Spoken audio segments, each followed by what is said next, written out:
Estamos agora com o Vinícius Braz. Eu vou pedir desculpa a todos, os que farão palestras também após. A gente vai ter que dar uma corridinha, então a Sabrina pediu para a gente ficar aí em torno de 15 a 20 minutos para todo mundo poder falar. Valeu? Agora vamos entrar em modo TED. Isso, modo TED, exatamente. Vinícius Braz. Bem, gente, boa tarde, bacana. Vocês já, no aquecimento já souberam quem eu sou, etc. O Oswaldo pegou o finalzinho, o Oswaldo já me conhece. Então é o seguinte, eu vou fazer em modo TED, mas vai ser um modo bastante interativo. A gente vai correr um pouquinho, vai ser um sprintzinho, tá? Não sei se eu vou conseguir chegar até o final, eu vou tentar. Se a gente não conseguir, tudo bem, ninguém vai morrer aqui, porque afinal de contas, eu tenho um modo bastante desconferente de ser, eu não tenho um modo conferente, quer dizer, então a coisa não vai ficar só na conferência, correto? Quem quiser interagir, a gente vai fazendo a desconferência da coisa ao longo do tempo, do contínuo, do espaço-tempo das coisas. Beleza? Então vamos embora. Eu vou falar aqui um pouquinho dessa história da glocalidade. Nós já estamos vivendo há mais de meio século a glocalidade. Só não temos consciência que estamos no sentido cognitivo, sináptico da coisa, que nós vivemos isso, mas já vivemos isso. Por quê? Porque toda a memética desse mundo velho, linear,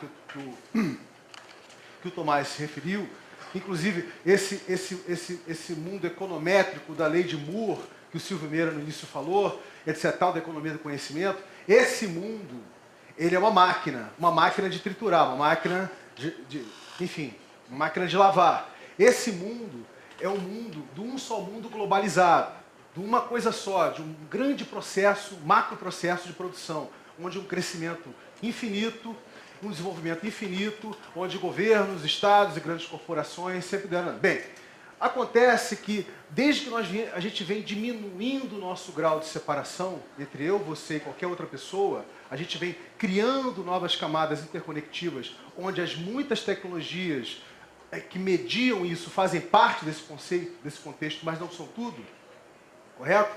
Porque existe a redundância da interação entre as pessoas, nas suas comunidades, nos seus condomínios, na rua, nas praças. Tá? Isso vem fazendo com que a gente já tenha uma perspectiva de horizonte que passa do seu Manuel lá da esquina, do bar. Essa perspectiva via satélite ou via internet hoje, que é global, também já é local. Então nós estamos falando de uma coisa que chama-se glocalidade. E vou fazer uma diferença aqui bem sutil.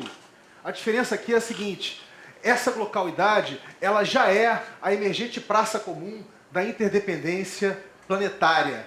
Nós já vivemos uma praça comum da interdependência planetária. Não temos consciência disso, até porque os sistemas que nós nos formamos, civilizatório, o arquétipo dele, todo corrobora para o contrário, para esse mainstream que eu acabei de falar para vocês, para a globalização, para a competitividade, para a individualidade, daí vai por diante. Então nós vamos falar um pouquinho de como é essa coisa, se essa glocalidade ela está ligada ou não a sua encapsulada individualidade. Todo mundo aqui tem uma individualidade. Não vou entrar nas questões da psique, não vou entrar nas questões lacanianas ou freudianas da coisa, mas todo mundo aqui tem uma individualidade. Essa individualidade, ela conversa com essa glocalidade, né? Ou seja, será que essa individualidade, ela faz o quê? O que ela promove com você? Ela te humaniza, ou seja, ela trabalha com o seu ego, né? Então, ela te isola cada vez mais. O detalhe é o seguinte, apesar de toda a interconectividade que a gente está vivendo, ela promove uma esterilização. Na medida que você está egocentrado, você está humanizado, você acaba se virando, digamos assim, um indivíduo, essa carapuça, essa coisa impossível chamada individualidade, que acaba esterilizando as relações, né? E, ainda mais, ela te self-cega, quer dizer, é você se enxergando o tempo inteiro. Tá? Ou seja, por mais interconectividade que possa haver e está havendo, com muitas camadas e muita complexidade, você está cada vez mais humanizado. Eu criei esse meme, tá? Se vocês quiserem reproduzir, fica à vontade. Então, aí tem assim, você fica cada vez mais humanizado. Então, continua. Mas será que isso fica só nisso? Não. Porque já existe toda uma correia de transmissão midiática, do broadcast de um para muitos, que você no Facebook, você no Twitter, você já virou também. Então você está imediatizando o seu self-cega, certo? Quer dizer, então tem todo um arcabouço que conversa com a lei de Moore do Silvio Meira, que conversa até com a economia colaborativa, da forma como, com a linearidade e a economia colaborativa, como o Tomás colocou aqui para a gente, né? Aí eu pergunto, o que isso, no final das contas, gera? gera um pouquinho disso aqui, galera.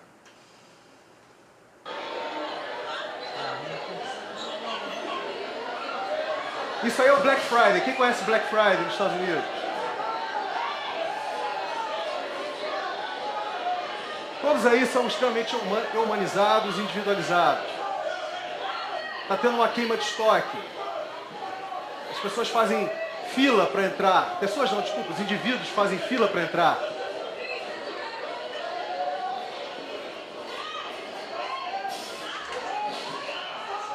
Isso não é na Casa de Bahia, tá? E nem no Guarabara. É.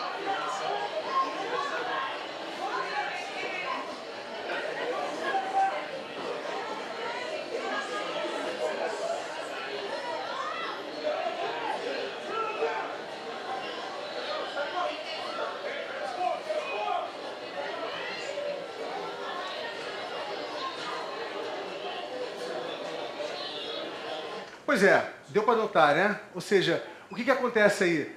Tem supermercado aqui no Rio que está acontecendo. Sim, eu sei. Inclusive postaram no Facebook, né? Eu não chamo de Facebook, chamo de Facebook. Postaram no Facebook que saíram literalmente, desculpa falar assim, na porrada, né? Duas pessoas, igualzinho aqui. Enfim, é uma reprodução de um padrão de egocentrismo. É um padrão de individualidade, de humanização, certo? Esse padrão ele é forte. Ele está conversando com toda a lei de Moore, com toda a economicidade do conhecimento, com toda a computacionalidade, digamos assim, que está acontecendo, em escalas cada vez maiores. Ok, mas isso quebra o paradigma civilizatório? Não, não quebra. Bem, isso inimiguiza, gera inimigos. Quanto mais individualizado você é, mais inimigos você tem, inclusive onde você mora. Correto? Então, o que está conversando com a glocalidade? O que está conversando com a glocalidade é a sua potencial e humana pessoalidade. Quanto mais você conseguir se pessoalizar, porque pessoalizar, existe um conceito de um amigo nosso em comum, Deu e o Oswaldo aqui, o Augusto, que é o Augusto Franco, que ele fala que a pessoa é rede, que eu concordo plenamente. A pessoa é rede. Quer dizer, então quanto mais você conversa, quanto mais você interage, mais você se pessoaliza. Mais você desconstrói essa humanização, nessa camada. Né? Nesse sentido, não tem fronteiras. Não importa se está na faixa de Gaza, se um é muçulmano, outro é judeu. Isso pouco importa, correto? Assim, você vai realmente se pessoalizando, não tem fronteiras. Ou seja, ela é despida de preconceitos. Você consegue desprogramar muitas meméticas de preconceitos. Né? Ela muda, consegue gerar uma mudança de configuração no cosmos social que nós vivemos hoje, que é muito antissocializado, de qualquer realidade, como foi o junho de 2013 aqui no Brasil, e como tem sido espalhado pelo mundo todo, que o próprio Tomás falou e todo mundo aqui falou nas outras falas, outros toques. Né? Vamos lá. Bem, que dá vida ao que é comum entre eu e você. Ao que é comum entre eu e você. Gente, isso é inovador não, isso é evolucionário.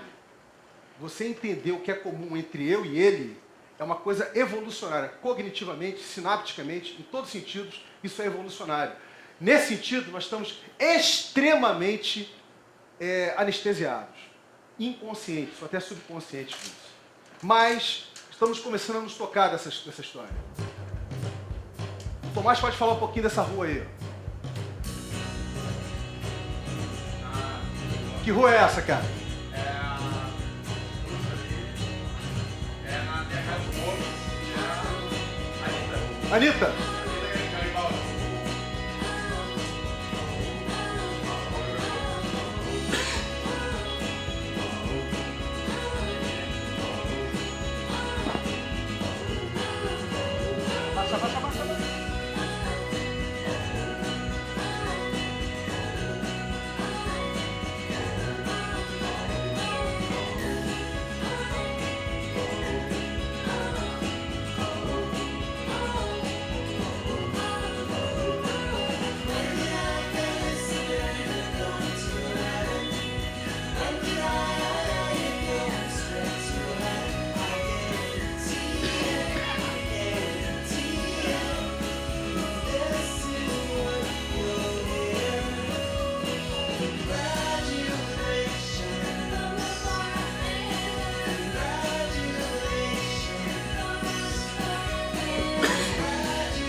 pergunto para vocês, isso é ou não é uma coisa que humaniza, que traz a pessoalidade, o comum que é entre eu e você? Que desprograma essa humanização, essa extrema individualidade de uma sociedade industrial, até pós-industrial, extremamente consumista. É ou não é? Ou seja, nós estamos falando de alguma coisa que, literalmente, gente, é uma fronteira memética e é uma fronteira psicológica e até emocional. Porque nós somos educados para matar, correto? Ou seja, para ser competitivo, para matar, é cada um na sua individualidade. E não adianta ter toda a tecnologia do mundo, tá? Não adianta se a gente não conseguir desconstruir e construir esse espaço comum entre eu e você. Bem, então essa localidade, ela é o quê? Ela é territorial, contratualizada, privada? Ou ela tem a ver com compartilhado, com cocriado, com o que é comum? Vamos lá. Bem, aconteceu até 2013, eu acho que vai acontecer agora em 2015 de novo. Quem ouviu falar do Jelly Week? Jelly Week? Quem ouviu falar do Jelly Week? O Jelly Week aconteceu da seguinte forma. A ideia era pegar, inicialmente era espaço de coworkings espalhados por todo mundo, correto? Que iriam ter ideias cocriativas para encontrar soluções do seu entorno, ou seja, da sua localidade, correto? Começou com poucos países. Na sua terceira edição, se não me engano, chegou a 35 países, com 167 hosts, em 6 continentes. Olha que interessante. Isso já é localidade existindo hoje, na prática, no presente, correto? E o volume de soluções, micro-soluções que surgiram, que foram co-criadas e remixadas, foi tão extraordinário que até hoje ninguém está catalogando no sentido de saber o que aconteceu. Quer dizer, um ano, olha o contínuo da coisa que eu falo de conferência, do contínuo, de quando você pessoaliza o espaço. Até hoje está querendo saber quais são as muitas soluções que emergiram, né, desse grande evento local, rede organizada. Olha que barato. Bem, aí tem uma outra coisa chamada seguinte, tem uma cidade chamada Catalunha, onde tem uma das cooperativas mais antigas do mundo, né, cujo nome agora me esqueci, se alguém se lembrar me ajuda, por favor. Onde tem mais, a cidade toda é cooperativada praticamente, não existem negócios no sentido formal, quer dizer, não existe o dono da padaria, tudo é cooperativado. É onde nasceu lá a GIFNet, que é uma rede mesh de equipamentos, né? E hoje você já tem 25.567 nodos operativos. Cada nodo desse pode ser uma família. Se uma família tiver 5 pessoas, vocês calculam aí quantas pessoas estão interconectadas. E esse é o pessoal que acessa diretamente o backbone da internet, correto? Quer dizer, e tudo aqui foi feito literalmente, e é a maior rede de acesso commons do mundo, a GIFNet lá na Espanha, né? E teve um marco zero, que a população foi toda, fizeram um crowdfunding, um financiamento coletivo para comprar a antena, a primeira antena, olha aí o que vocês estão vendo. Ela é rede gerida com, para e pelas pessoas, quer dizer, todo conhecimento, todo código é aberto, a gestão é entre pessoas. Não tem uma interface econômica aqui de nenhuma espécie. Zero de interface econômica aqui.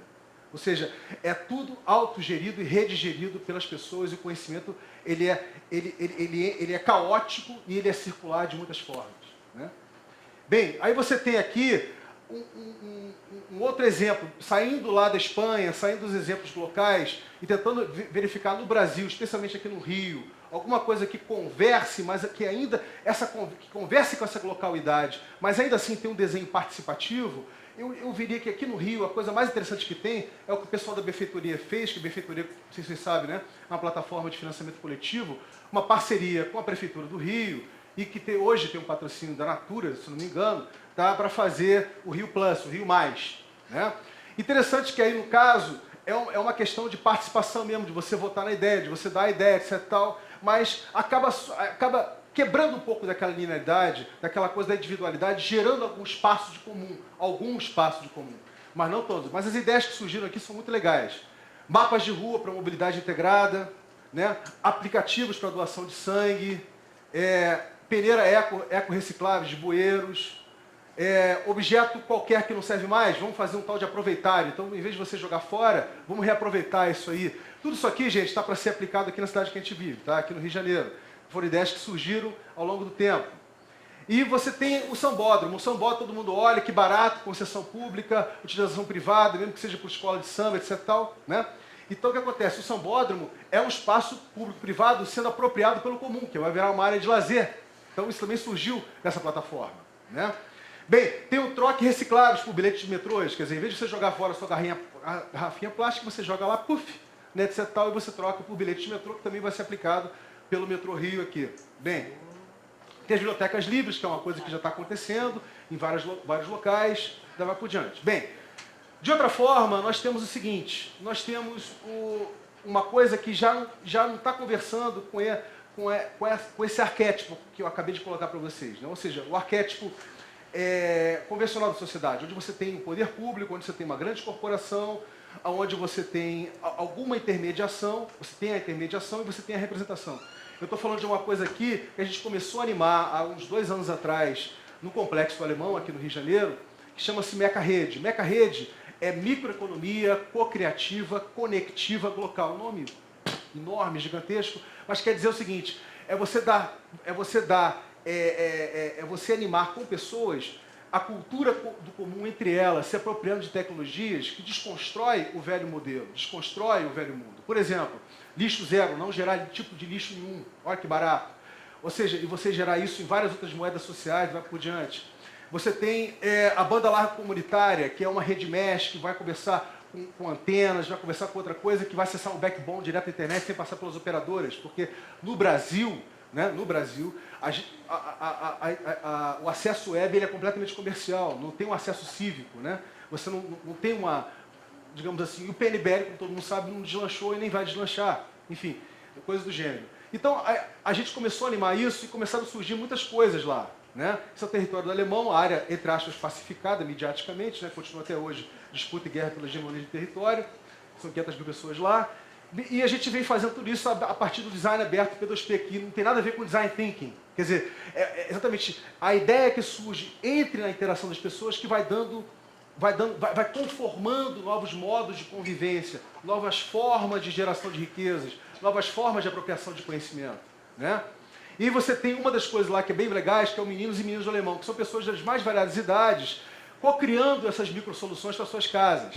Tá? E se reúnem. Aqui tem, por exemplo, um pessoal que eles fazem exercício, eventualmente, aqui eu clico, aqui é perto de uma das estações do teleférico que tem lá, né? Eles fazem eventualmente uma ginásticazinha junto, alguns chamam de cafés na laje. Né?